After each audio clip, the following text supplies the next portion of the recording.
Svetlana, c'était marqué Christophe Ancard, celui qui faisait les bus, etc. Et c'est Julien. Mais bon, elle aussi, mais ils ont envie de dommages. Je dis, là, c'est la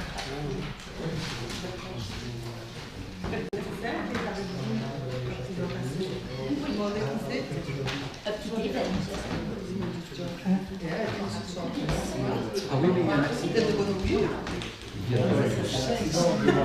Ah non, je parlais d'un camion, une voiture, est-ce qu'il y a un blessé léger? Mais ils ne viennent pas de partout. Comment? Il y a des absents, je veux dire, qui ne viennent pas de partout. Non, je dois excuser. C'était toujours Jean-Yves Arotte, bloqué. Sarah Tassoli, Francis Dumoulin et Fabrice Sarlet. Donc je n'ai pas de nouvelles de Bénédicte. Et donc il y a 4 excusés. Et il n'y a pas de blessés à l'accident? On va avoir un blessé léger. Et du Olympique. Comment? Du Olympique 0-0.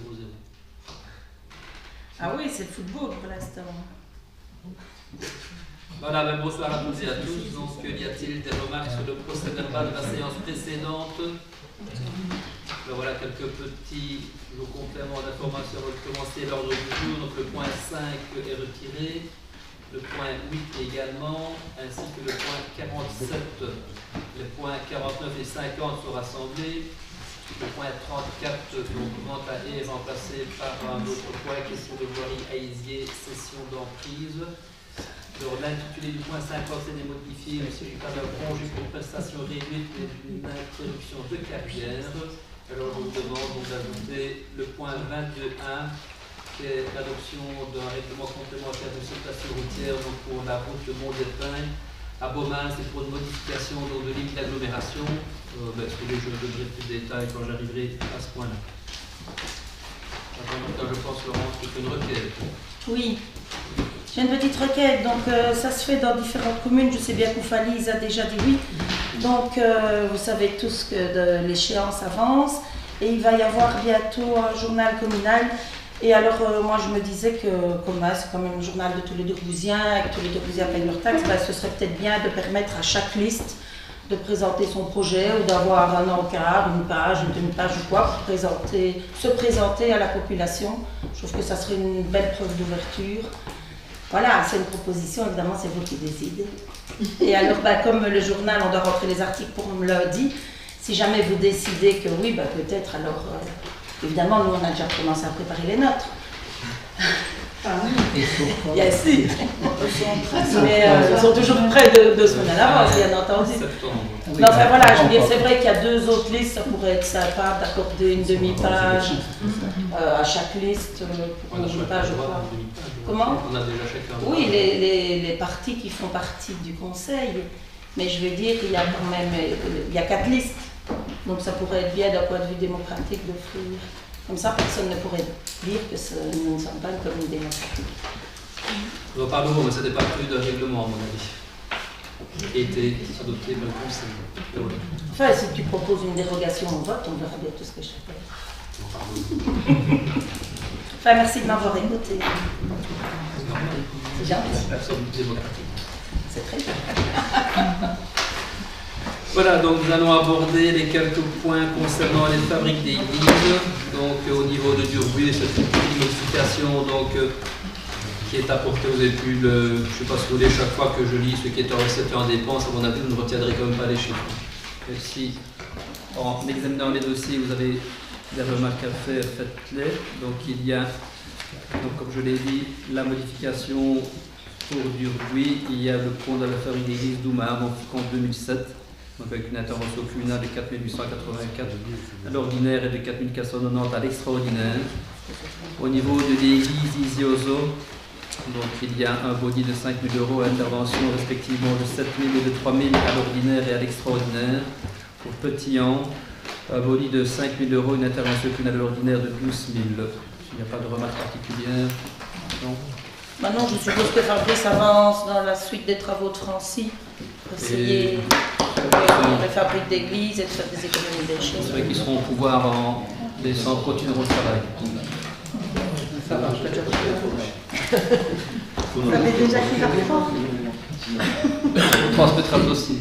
On ne va jamais l'appeler pour ça. C'est bien. Bon, le point 6, rapport d'activité 2017, compte et bilan 2017, budget 2018, subvention 18, concernant la MCF1. Voilà, vous avez pu prendre connaissance du compte 2017 et du budget 2018. Donc au niveau du compte 2017, on a un boni de 16 772 €, mais au niveau du budget, un déficit prévu de 40 279 €, lié essentiellement à l'augmentation de la masse salariale et l'absence d'indexation de subsides. Voilà, 2-3 nouvelles par rapport à la MCFA. Comme vous avez pu le lire dans l'actualité, ils avaient fait une demande de reconnaissance en tant que centre de création, demande qui a été refusée par la ministre de la Culture, et alors ils introduisent un recours au Conseil d'État. Voilà. Un autre centre culturel, celui de Tournai, a fait la même démarche, et apparemment ils sont bien avancés. Voilà, et donc on vous demande d'approuver la subvention de 3 880,90 cents, soit 35 cents par habitant. Autre question de le point 7, SVL Centre de services communs, rapport d'activité 2017, bilan 2017 et budget 2018. Oui, ben vous avez pu prendre connaissance du dossier qui était dans les dossiers pour vous dire que le rapport est bien ici, ainsi que les comptes 2017 et du budget 2018. Ce compte présente un tarif d'exploitation de 2 000 €, mais voilà, c'est équilibré avec les charges qui n'ont plus, avec les réserves disponibles. Si vous voulez d'autres questions, je peux vous donner des éléments, mais les activités principales, c'est bien sûr le transport de personnes, 44 000 km. La distribution des repas, on est à 13 500 repas distribués. Et une activité phare qui marche toujours bien au centre de service commun, c'est le dîner de la Saint-Nicolas, qui est géré et organisé par les bénévoles, qui a toujours un bon succès auprès des personnes concernées. Mais voilà, je peux répondre à d'autres questions si vous souhaitez. 44 418 pour le transport des personnes, sans compter les repas de domicile. Oui, tout à fait. Pas d'autres questions? Juste Oui, souligner le travail. Le prix d'un repas, je ne le connais pas.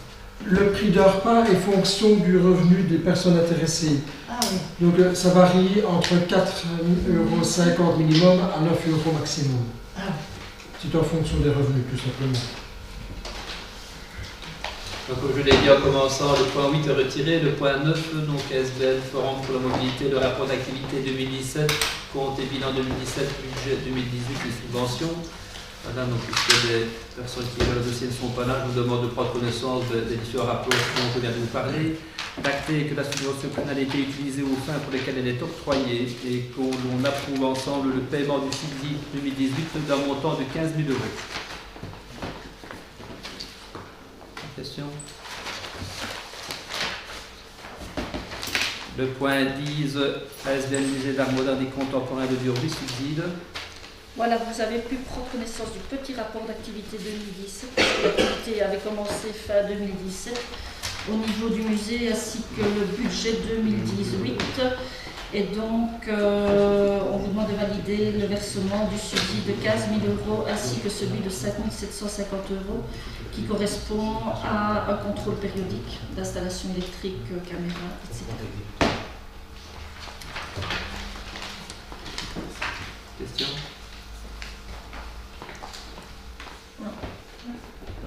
point 11. Voilà. Convention de concession de la vérification.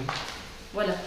Donc, dans la lignée du point précédent, en fait, je pense que vous êtes tous au courant qu'on a quelques difficultés au niveau du musée suite à la résiliation de la convention que nous avons reçue. Et donc ici, notre demande, c'est que la ville puisse reprendre en charge les frais inhérents au bâtiment en termes d'eau, d'électricité, de téléphone, tant que la situation financière n'est pas meilleure et plus faste. Et donc on réévaluera, ça fait partie de la DNIB, la situation dans les fonds. Voilà, en attendant, on utilise les recours possibles. On espère évidemment avoir gain de cause et on cherche évidemment des subventions complémentaires.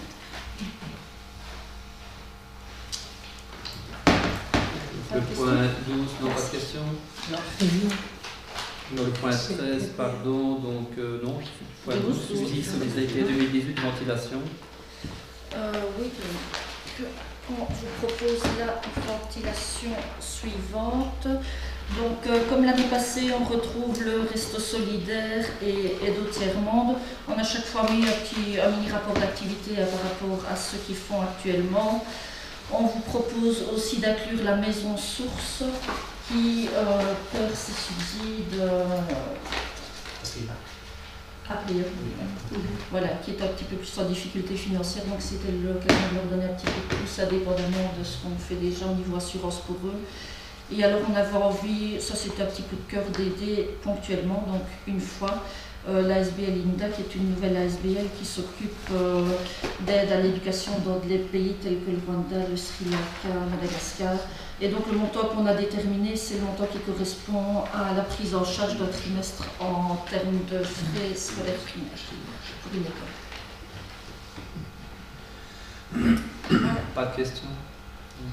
Le point 13, c'est subsides ordinaires à liquidation. Vous avez pu prendre connaissance donc, de la dizaine de subsides que l'on octroie sur base, bien entendu, d'une créance et qu'on démontre également, bien entendu, que ces interventions demandées viennent bien en aide aux associations qui la demandent. Le point 14, adhésion à la centrale d'achat de l'Union des communes, convention et documents de marché. Vous avez pu lire donc ici l'Union des communes est un pouvoir adjudicateur au sens de la loi du 7 juin, donc, et qu'elle s'est érigée centrale d'achat au profit de ses membres par une décision de son conseil d'administration. Et par conséquent, vous demande d'adhérer à la centrale d'achat de l'Union des communes, suivant les modalités de fonctionnement et d'affiliation précisées de la convention intitulée Convention de prestation d'activité d'achat centralisée et auxiliaire par l'Union des communes et de charger le collège d'exécution de la délibération. Je pense qu'il s'agit surtout de matériel informatique. Il s'agit essentiellement de mettre l'administration en conformité avec le règlement général sur la protection des données. Donc, ce qui suppose aussi qu'on fasse une analyse complète de la gestion informatique des services et que l'on établisse un registre des traitements des différents actes communaux pour être sûr de la traçabilité des données personnelles qui sont gérées. Okay. Ça fait projet. Ça s'applique à toutes les communes, à toutes les sociétés. De toute façon, c'est obligatoire. Le point 15, aménagement divers à l'Oblé autour de projets cahier des charges et marché. Voilà, donc on aimerait faire divers petits aménagements au niveau de la halle Oblé. Et étant donné que c'est un bâtiment classé au patrimoine exceptionnel, il faut passer par l'auteur de projet. Donc on vous demande d'approuver le cahier spécial des charges établies pour ce marché et de charger le collège de l'exécution de ce marché selon la procédure négociée sans publication préalable. Point 16, est-ce qu'il n'y a pas de question éclairage public, extension rue de Marais? Oui, ici c'est une extension du réseau d'éclairage public vers un nouveau bâtiment, le devis d'Orez 2106 € et une participation communale de 50%.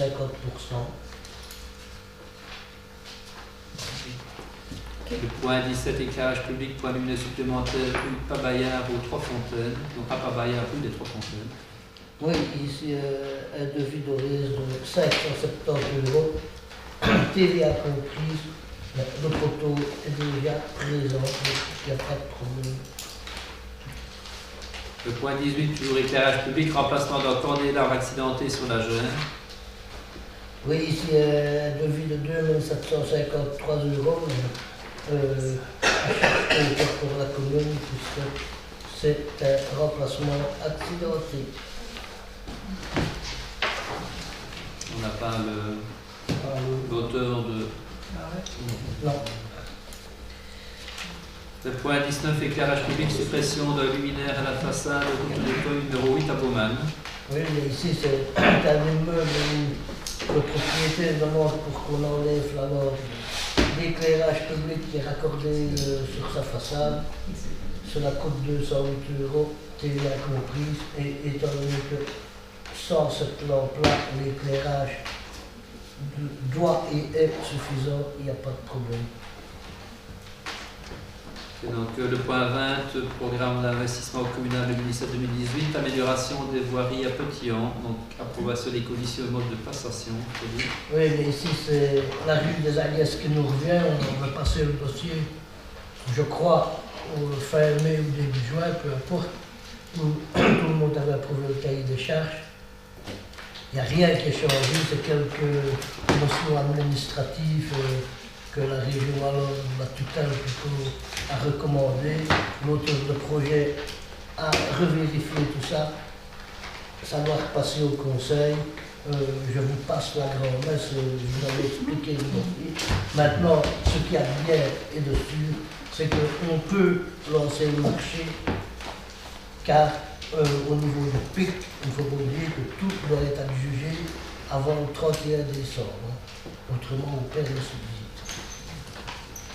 Mais il n'y a pas de problème. Il y aura même des trottoirs. Oui, oui. Mais je crois que les gens de Petit-An seront gâtés. On a saisi les bonnes opportunités au bon moment, mais sincèrement, ça va être un copier-coller à la vue des zones. C'est du chic. Voilà. Et mercredi dernier, donc on a organisé une réunion d'information pour les gens de la rue qu'on a reçus ici. Différentes remarques qui ont été mises, c'était très positif. Voilà, en général très positif. Toujours dans le cadre de la rue des Aguesses, le point 21, donc de ville de Rennes. Oui, bien ici, c'est un devis de Rennes pour ces travaux-là, rue des Aguesses. C'est pour le déplacement d'un poteau de 65 € TVA comprise. Alors, le point 22, aménagement, parking et voirie de liaison d'Urby, donc à nouveau à Domine-Chorel. Eh bien ici, c'est dans le projet du parking Nord, comme nous l'appelons communément. On a un budget estimé à 135 000 € de Chiorès. Okay. Le point 22A que je vous ai proposé en début de séance, donc un point supplémentaire, c'est d'adopter un règlement complémentaire de circulation routière donc sur la rue Mont-des-Pins. Donc Nathalie connaît bien, donc en fait l'entrée de Baumann se situe au Y, et les voitures qui descendent du dessus peuvent couler à du 90 en toute légalité. Donc on propose ici de déplacer l'entrée de l'agglomération au niveau de la première maison, donc plus ou moins au niveau de chez toi, je pense. Hein. Oui, oui, ben, c'est chez moi. Mais... Voilà. Je pense qu'il est... En plus, voilà, que le mettre au niveau du Mont des Pins, entre le Mont des Pins, de toute façon, ça ne va pas respecter. Hein. Les gens vont repartir et puis oublieront que... Voilà. Je peux revenir au point précédent, s'il te plaît. On sait déjà combien on va avoir de places de parking au parking Nord? 300, plus un parking pour les... Merci. Le point 23, donc réflexion du mur de soutènement au chemin des Minatoy, approbation des conditions du mode de passation du marché. Oui.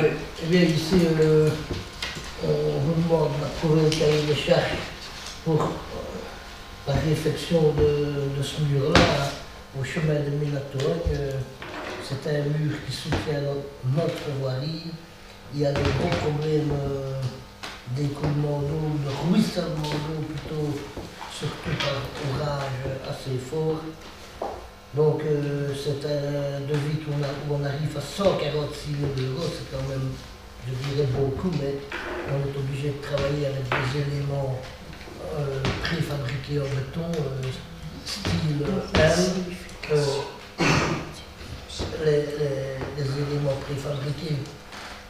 Le pied doit être à l'intérieur de la voirie, côté voirie, donc il faudra démolir ou se démolira toute seule une partie de la voirie et remettre de nouveaux fils d'eau.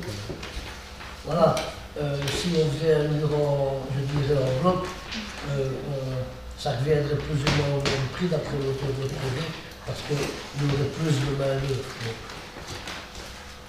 C'est une situation inconfortable pour le quartier, principalement pour le riverain. Et à combien de mètres?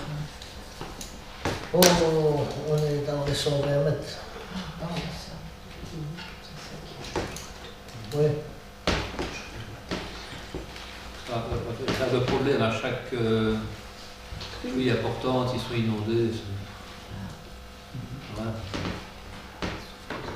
Par d'autres questions, je peux passer au point 24, donc système de gestion d'accès au point d'apport volontaire à Dormy-Vieilleville, approbation des conditions.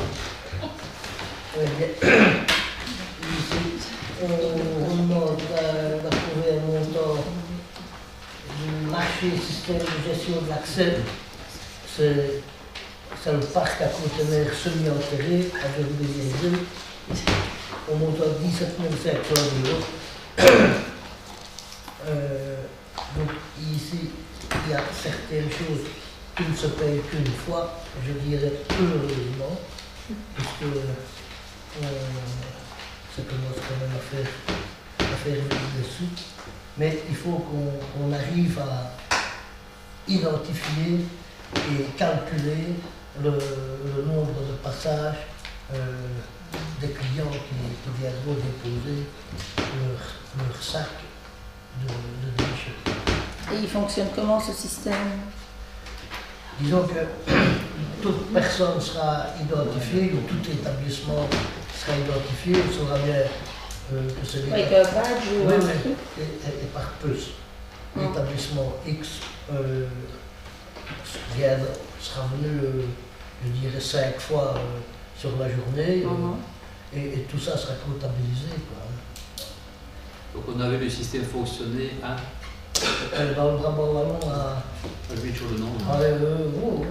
Je vais sur le Donc c'est un système qui existe et qui c'est près de fonctionne Wavre. bien. C'est dans la commune de Wavre. Donc on ne part pas à l'aventure, hein, ce système. C'est le système qui est utilisé là-bas, et c'est l'IBW qui correspond à notre IDLux qui nous a fourni toutes ces données-là. Le nombre de passages, de poids aussi? Par le poids. En sachant évidemment, oui. C'est par volume. Voilà, qu'ils ont intérêt, quand ils vont introduire un sac, à ce que le sac soit plein, puisque chaque fois qu'on passe, on est compté, donc forcément ils ne vont pas mettre des petits sacs. Quand le conteneur est plein, il y a un avertissement. Oui. Et alors, je n'ai plus tout juste dans la tête, mais par exemple, tu as pour la fraction résiduelle, tu as 2 ou 3 conteneurs, et il y en aura qu'un qui sera ouvert. Donc quand il est plein, on ouvre le deuxième, quoi, hein. On ne va pas les ouvrir tous les 2 ou tous les 3. Il y aura une gestion électronique.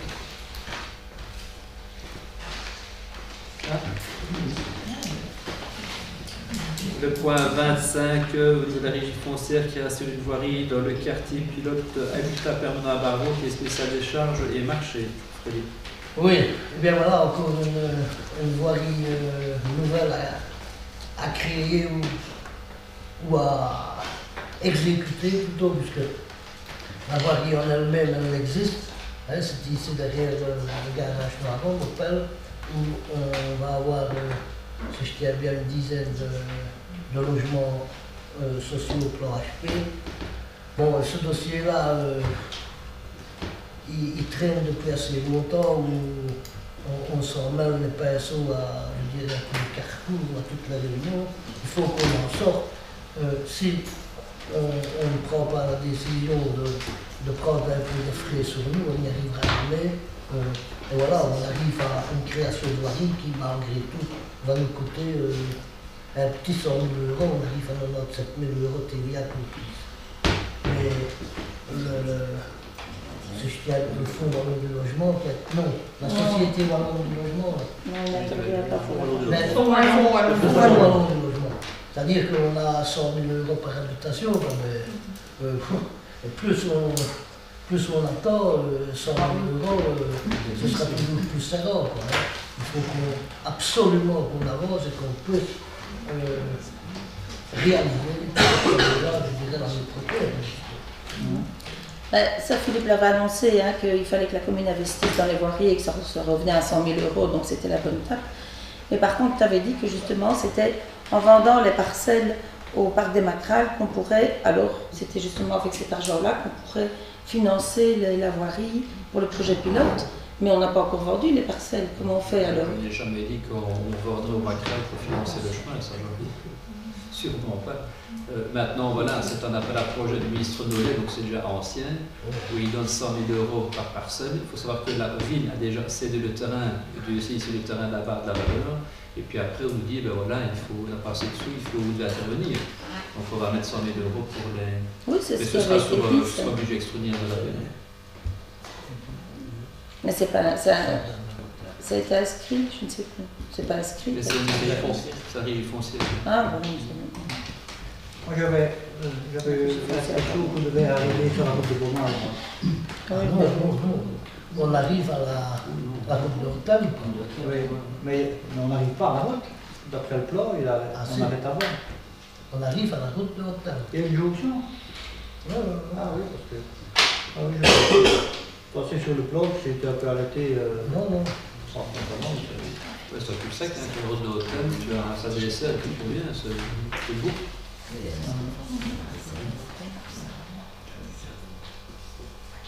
Ok. Enfin, voilà, ceci dit, on a eu beaucoup d'aléas parce que le premier bureau qui a été retenu, c'est désisté. Le deuxième bureau, pas très rapide non plus. Fil en aiguille, je ne pense pas qu'on est responsable du retard, du contraire. Je crois qu'on... Enfin, je ne vais pas te féliciter, mais je trouve qu'on a raison, on a la qualité de prendre le taureau par les cornes et de dire il faut qu'on avance et qu'on y va un peu de notre poche. Et donc moi, on n'y arrivera jamais. Ok, donc je vais prendre ici, vous proposer quelques règlements complémentaires de circulation routière. Donc ici, le premier concerne l'interdiction de l'arrêt et du stationnement, donc rue Haute-Comène, hein, donc c'est la rue qui mène donc au labyrinthe ainsi qu'au camping près des Boutons. Voilà, souvent des voitures se parquent, ça pose des problèmes de circulation, donc on mettra bien entendu des panneaux adéquats. Règlement complémentaire sur l'âge également, interdire l'arrêt de stationnement, ce qui ne sera pas nécessaire en soi puisqu'on peut s'arrêter et stationner à condition qu'on laisse la possibilité aux voitures qui circulent de passer, ce qui n'est pas le cas. Donc ici, on va l'imposer par un règlement complémentaire. Le point 28 à Opagne, donc au règlement pour limiter la vitesse à 50 km/h, donc au niveau des différentes rues dont j'ai pu prendre connaissance, hein, je ne vais pas les rappeler, puisque ces rues se situent hors zone d'agglomération. Le point 29, donc à Opagne, donc c'est au propos donc la création de nos zones d'évitement au niveau des immeubles dont les numéros sont repris dans la description. Donc on a bien entendu fait cela en concertation avec les habitants et c'est une demande bien entendu aussi du voisinage. Voilà. Le point... Entre guillemets, c'est plus ou moins exceptionnel, c'est parce que c'est la rue qui conduit au terrain de foot. Et avec leurs 300 affiliés, il y a un charroi plus important. Donc voilà, c'est pour ça qu'on essaie de limiter la vitesse à ce moment-là. Ok. Donc le point 30, toiture de l'école de Haye, qui est spéciale décharge. Voilà, c'est un petit peu le feuilleton, je ne vais pas dire de l'été, de toutes les saisons, depuis maintenant 2 ans. Donc vous savez que nous sommes dans une procédure judiciaire qui a été engagée le 27 mai 2017 déjà. Puis l'expert a rendu ses conclusions, donc le tribunal n'a pas encore définitivement statué, c'est bien ça. Mais en attendant, pardon, il faut avancer. Qu'est-ce qu'on a constaté ici lors des derniers gros orages? C'est qu'il y a des infiltrations d'eau importantes à l'intérieur du bâtiment et entre autres au niveau de tout ce qui est système électrique avec un réel danger d'incendie. Donc on propose ici de scinder le marché, enfin le dossier de rénovation donc des toitures en deux, tout cela en parfait accord avec les différentes administrations concernées. Donc il y a surtout une urgence, c'est de couvrir les zones qui n'ont pas encore été ardoisées. Il faut savoir que le chantier a été arrêté parce que les parties entre guillemets terminées ne sont pas de grande qualité, et c'est ce qui fait qu'on a entamé une procédure judiciaire. Et ici, on demande donc d'approuver le cahier des charges que l'on exécutera selon la procédure négociée sans publication préalable, en faisant valoir l'urgence du risque d'incendie qui est bien réel. Et donc dans un premier temps, c'est pour donc terminer les octogones qui n'ont pas encore été ardoisés. Il faut savoir qu'on avait relancé une procédure d'adjudication qui avait abouti, et la tutelle nous l'a refusé en disant qu'il n'y avait rien d'urgent puisqu'il y avait des bâches.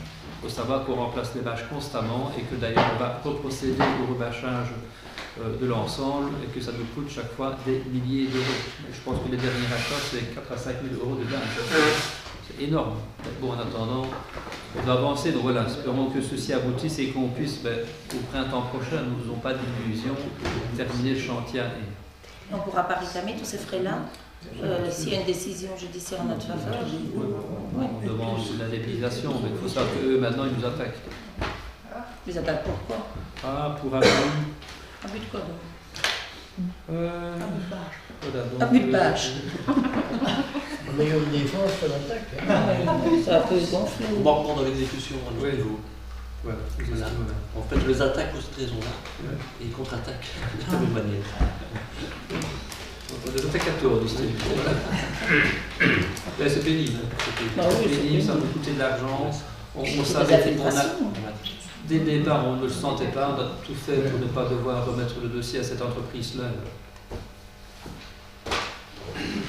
Le point 31, donc il s'agit maintenant d'un certain nombre d'emprises, donc on vous demande d'approuver un certain nombre de projets d'actes. Ici, il s'agit, donc vous savez que le chantier à Verdun, ici, il a commencé, Frédéric, sur place? Non, pas encore, enfin voilà, c'est incessamment sous peu. À mon avis, lundi, ils seront là.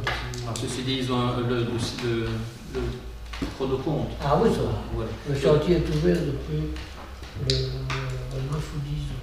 Donc ici, il s'agit donc de céder pour l'euro symbolique 70 mètres carrés, de façon donc à pouvoir installer le polyclement des eaux, si mes souvenirs sont exacts. Voilà.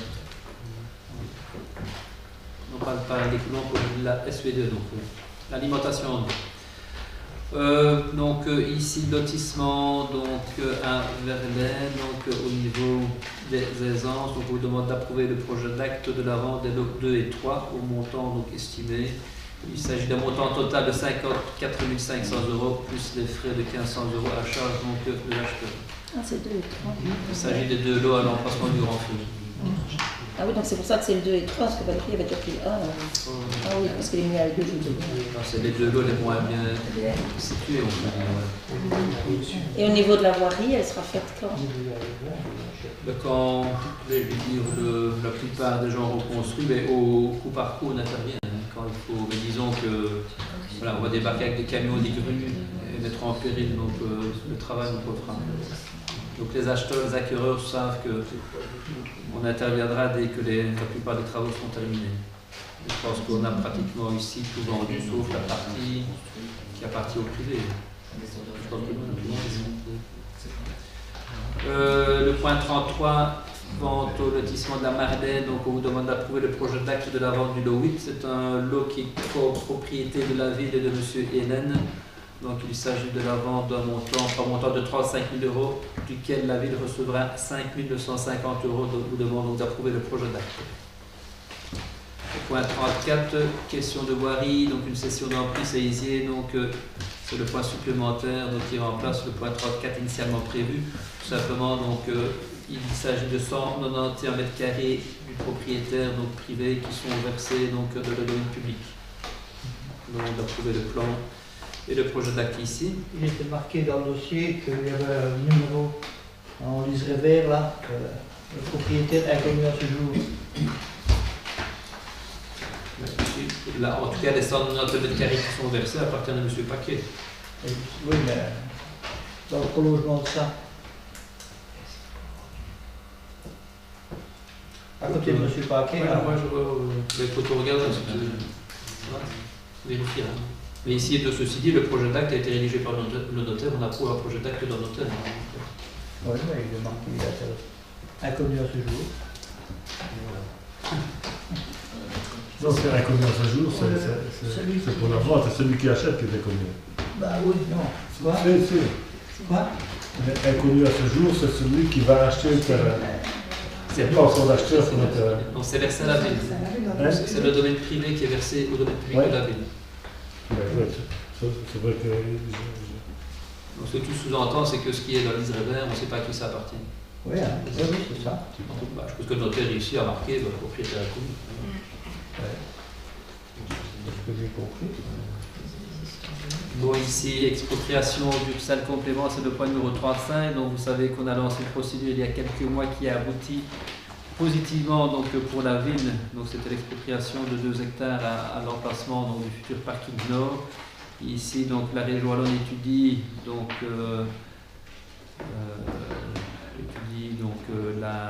l'aménagement d'un pont. Il s'est avéré donc, que l'étude est déjà assez avancée que devenir propriétaire de 744 mètres carrés donc faciliterait donc, la mise en œuvre de ce pont.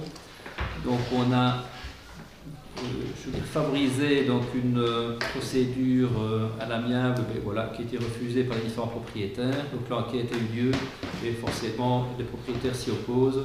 On demande ici de passer donc, par l'acquisition par voie d'expropriation, en faisant usage de l'extrême urgence et bien entendu de pouvoir désigner un avocat pour défendre nos intérêts, puisque ce sera probablement un remake de ce qui était fait pour les 2 hectares dont je viens de parler. Ça va donc aujourd'hui, dans quelques jours, nous serons propriétaires officiellement de ce terrain. Numéro 36, de question de voirie à Ouéris, donc il s'agit de déclasser les chemins qui n'ont plus d'utilité et qui d'ailleurs n'apparaissent plus quand vous êtes sur place. Il s'agit ici donc d'un tronçon du chemin vicinal numéro 16, enfin peu importe. On a donc fait l'enquête et l'enquête n'a pas donc amené donc, de réclamation. Nous demandons d'approuver ici donc, le plan du géomètre. Donc, il s'agit d'une superficie de 2008 mètres carrés. C'est le même dossier à Ouéris, mais au lieu dit Boutet. Et là, il s'agit donc de 3040 mètres carrés. Il s'agit également donc d'un chemin qui a perdu toute utilité et tout caractère d'usage public. Okay. Déclassement et intégration à Verlaine, ça c'est un ancien dossier donc, qui revient, mais qu'on a déjà abordé lors du conseil communal du 25 avril 2018.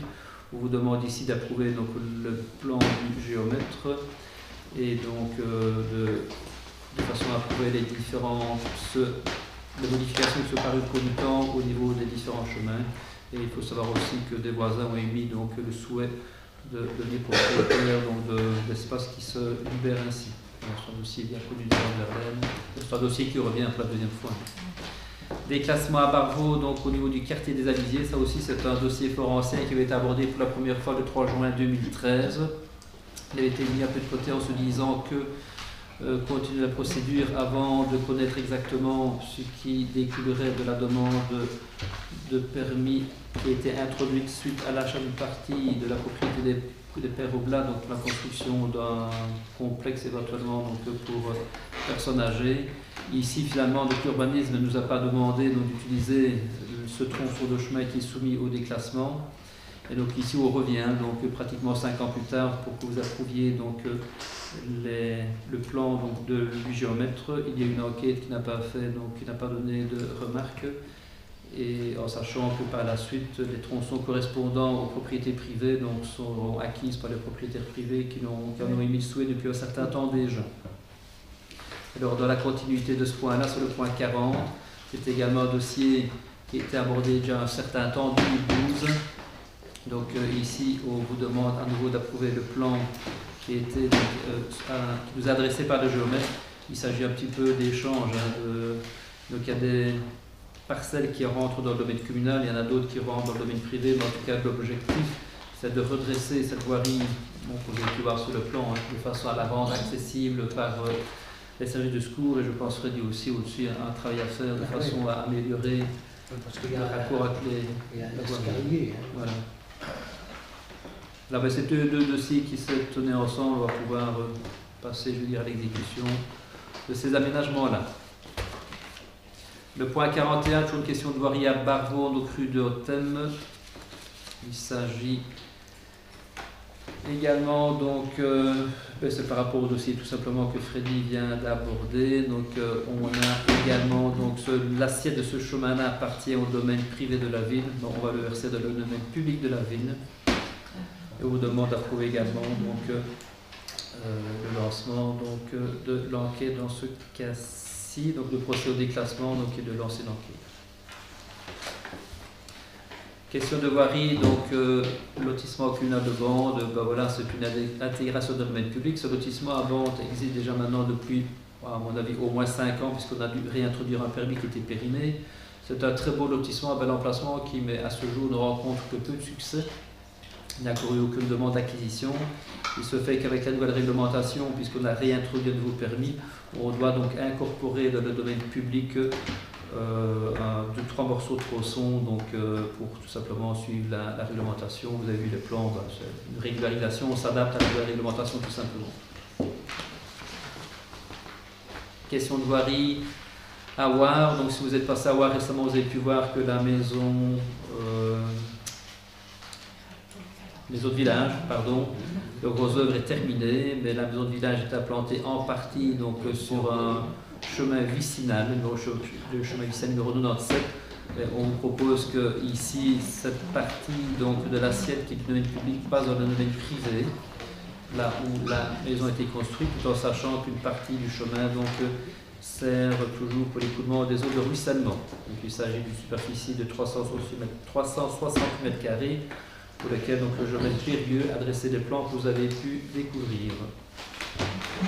Le point 44, question de voirie à Baumann, donc déclassement rue Drienne Principe. Donc vous savez qu'ici c'est une, enfin vous savez, vous connaissez l'endroit et qu'il s'agit d'une surface de 49 m² qui sert à l'heure d'aujourd'hui de parking donc pour un privé et désire agrandir ses bureaux et pour cela il faut que cette partie de domaine public rentre dans le premier temps donc son caractère public, de façon à pouvoir lancer la procédure de vente à la personne qui désire donc agrandir son établissement, qui aujourd'hui est déjà utilisé par lui en tant que parking et entretenu par lui. Il y aurait quand même l'espace pour un trottoir, j'imagine. Pardon ? Il y aurait quand même l'espace pour un trottoir. Nous y veillerons. Le point 45, toujours une question de voirie, déclassement du chemin vicinal numéro 11 à Durbino. Ben voilà, je vous ai parlé tout à l'heure du parking pour lequel nous avons connu un aboutissement heureux, mais il se fait que là aussi, il y avait un chemin qui n'apparaît plus que sur les plans, parce que si vous allez aujourd'hui, vous avez des maïs.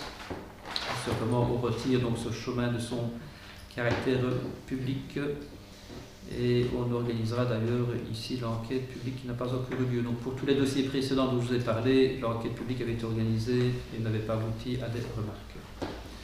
Donc ça c'est le point 45, je passe au point 46. Et donc j'arrive à la campagne de stérilisation des chats errants. On vous demande d'adhérer donc à un appel à projet du ministre Di Antonio. Il faut savoir que le ministre nous propose une subvention de 2 000 € maximum qui correspond à 50, pas les 2 000 €, la subvention correspond à 50% d'une subvention communale. Nous avons décidé d'inscrire au budget 2019 un montant de 4 000 € et qui nous permettra d'obtenir le maximum de la région Lhomme, soit 2 000 €. Il s'agit bien ici donc d'une campagne de stérilisation de chats errants, vrais, pas des chats domestiques qui deviennent soudainement errants pendant quelques jours, quelques semaines, de temps d'être passés chez le vétérinaire.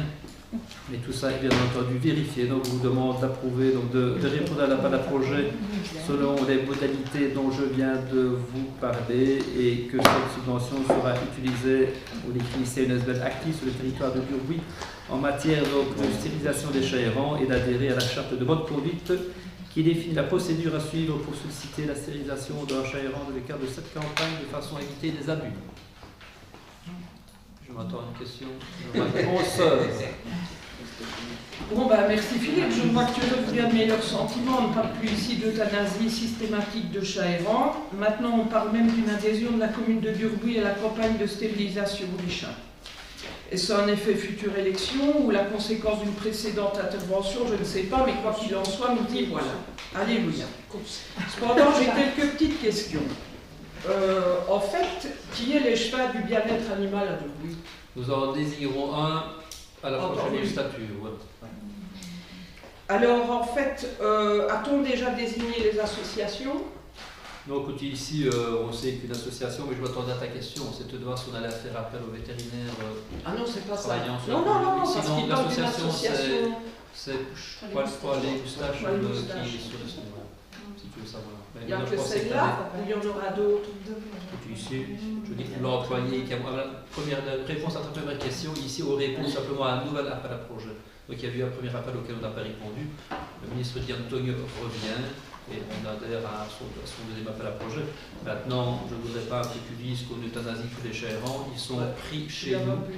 Ils sont, ils sont donc hébergés à Togne, et à Togne, ils sont pris en charge par le centre de Liège, qui a le loisir de les stériliser, de les donner, de les vendre ou de les euthanasier. Mais c'est eux qui décident, c'est pas nous. Il n'y a aucun chat lors de ma précédente intervention, tu étais quand même plus pour dire qu'il valait mieux les zigouiller.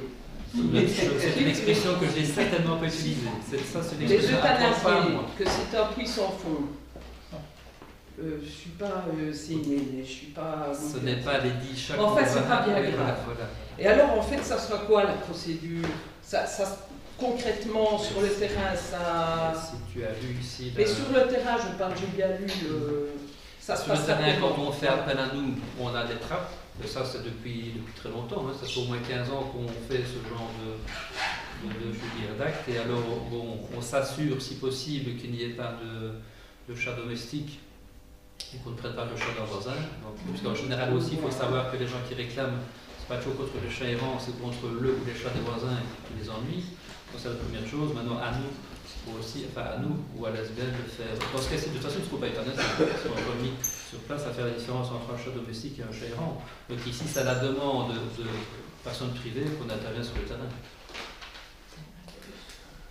Il faut savoir qu'il faut qu'il y ait une personne qui vit sur place, qui gère aussi de façon plus ou moins quand même rapide le fait qu'un chat ait été capturé. Donc on ne va pas mettre des ouvriers communaux à côté d'une cage et d'attendre qu'un chat soit pris. Donc il faut vraiment qu'il y ait la participation, je veux dire, de citoyens. C'est bien, il faut que les gens se fassent rire. Enfin bon, bref, ça c'est pas... Et normalement, ça pourrait débuter quand? En 2019? Oui, on est inscrit au budget 2019. Et il faut savoir que la campagne se termine au mois d'avril déjà, si mes souvenirs sont exacts. Et lors de ma précédente intervention, tu me disais qu'on payait déjà un subside à la SRPA, ça n'a pas fait double emploi? Non, parce que la SPRA avait aussi cherché, enfin la SPA avait aussi cherché, non il y a c'est vrai, il a aussi cherché les chiens, il n'y a pas que les chats. Il a cherché beaucoup plus de chiens que de chats, quoique depuis qu'il y a le puçage des chiens, on retrouve pratiquement, à mon avis, 99% des propriétaires. En sachant aussi, pour votre info, qu'on me téléphone plusieurs fois par semaine pour des chiens perdus, et que les chiens perdus sont souvent à 10, 15 ou 30 mètres ou 100 mètres de leur maison, systématiquement. Ou t'amènes 5 fois le même. C'est un peu fatigant, mais bon, ça part d'un bon sentiment de la part des personnes qui m'appellent, mais le chat il est chez lui, le chien pardon. Ça va, c'est très bien. Voilà, mais content, tu sois content. Mais ceci dit, on a répondu. Mais j'attends de voir comment ça va aller.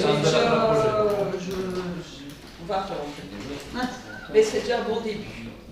Je te félicite. Même après les belles petites photos de chat que tu mets sur Facebook, je te félicite. Collabore avec nous, ce sera très bien.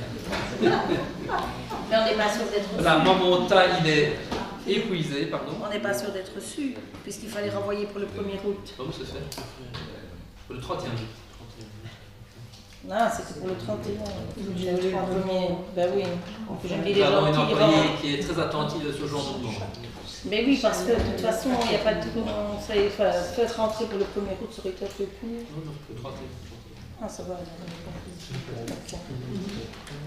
Donc moi ici, le point 47 est retiré, puis alors il y a le point 48, règlement d'ordre intérieur des écoles communales. Donc chaque fois qu'il y a une petite modification au niveau du règlement d'ordre intérieur des écoles, on repasse au conseil communal Les modifications aussi, c'est concernant la protection des données, un rappel pour l'école citoyenne et une nouvelle mise en page tout simplement. Donc voilà, c'est une formalité. Voilà, mais Laurent, je vais te laisser la parole pour tous les autres points. Oui. Donc pour le 49, le 50 et le 51, on va le passer ensemble si vous voulez bien. Donc ici, il s'agit d'extrascolaires. Alors dans le règlement d'ordre intérieur, dans le projet pédagogique, de nouveau, on a intégré un chapitre sur le règlement de la protection des données. Un rappel pour les parents concernant le temps de midi, en fait, qui n'est pas géré par l'accueil extrascolaire, parce que ce n'est pas considéré comme de l'accueil extrascolaire, mais c'est géré uniquement par la commune, avec des subsides de la communauté française, c'est-à-dire par une tranche de 90 élèves, on a 50 minutes de surveillance offerte. Donc voilà, il est évident que nous, au niveau de nos écoles, pour assurer la sécurité, on renforce partout la surveillance du temps de midi. Et aussi, suite au fonctionnement des dernières journées pédagogiques où on organise des activités dans l'école en général qui est en journée pédagogique, c'est vrai qu'on a eu des remarques constructives de parents. Donc ici on a modifié un peu le fonctionnement et l'accueillant qui est officiel dans une école sera présent également pour organiser ces journées-là. Comme ça, quand ce sont des personnes extérieures, style OAL, ils ne connaissent pas nécessairement les enfants, tandis que si l'accueillant est là, l'accueillant de l'école, c'est quand même plus confortable au niveau de l'accueil et pour les petits bébés qu'on dépose le matin. Il y avait ça, et là je pense que le rentre est content aussi. Donc on a quand même fonctionné une année avec le système IMIO concernant la facturation, donc on avait un QR code par enfant. Et on s'est rendu compte qu'il était possible de facturer non plus à la demi-heure comme à la demi-heure pour 50 cents, mais au quart d'heure pour 25 cents. Le prix n'a pas changé, mais on facture au quart d'heure. Donc on est plus proche du coût vérité. Donc voilà. C'est très bien. Chantal est contente pour les chats et moi je suis contente pour les enfants. C'est un bon conseil. C'est vraiment chouette. C'est une bonne offre. Ça fait plaisir de voir qu'on tient compte de... Il fallait qu'on évalue. Oui. Voilà, on a fait. C'est ce qu'on vous propose. Une question, peut-être d'ordre un peu juridique. Quand on fait une photo d'un enfant qu'on apparaît dans les organes publics, etc., est-ce qu'on ne doit pas chaque fois demander aux parents s'ils sont d'accord? C'est chaque fois au niveau de. Chaque année, on se demande. Donc vous avez un papier chaque année? Oui. Ok, parce que et quand il y a une activité spéciale, souvent c'est exagéré, mais pour être sûr, on le redemande une nouvelle fois. Avec la dépaysement et tout ça, parce que dans le règlement, il est dit toutes les photos peuvent être publiées, sauf s'ils en sont opposés à ça. Voilà. Ouais. Et c'est la formule qui est proposée un peu partout. Et on fait signer un document chaque année aux parents ou c'est systématique, ils sont considérés comme le connaît? Oui, tout à fait, ils doivent donner le raccord sur les héroïnes, mais à partir du moment, parce que ça on s'est renseigné aussi au niveau de la juriste du CECP, du Conseil de l'enseignement des communautés de province, à partir du moment où l'enfant est inscrit dans une école, même si le parent ne signe pas le ROI, il accepte. Il y a des subtilités comme pour les photos, mais l'un va pas sans l'autre. On signe un document chaque année. Ici, on le fait quand même, parce qu'on préfère... On fait signer un document chaque année aussi. On fait signer un document chaque année quand il y a une modification. Ah oui, on fait chaque année. Voilà. Merci.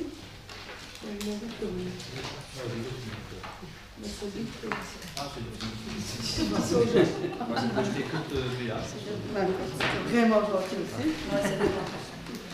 Donc le prochain conseil aura lieu donc, le 1er octobre et non pas le 26 septembre comme prévu, parce que là vous aurez l'invitation, mais le Pays de Famenne fait ses 10 ans, donc vous invite quand même, on fait partie du Pays de Famenne à participer en grand nombre si possible à cette soirée, donc il fera un petit peu le bilan des 10 années de Pays de Famenne comme un beau bilan. Voilà, donc on a dépassé de façon à ce que vous puissiez participer donc, à cet événement, mais vous serez invité. Ce sera le 26. Donc c'est le 26, voilà, à 18h30 je pense.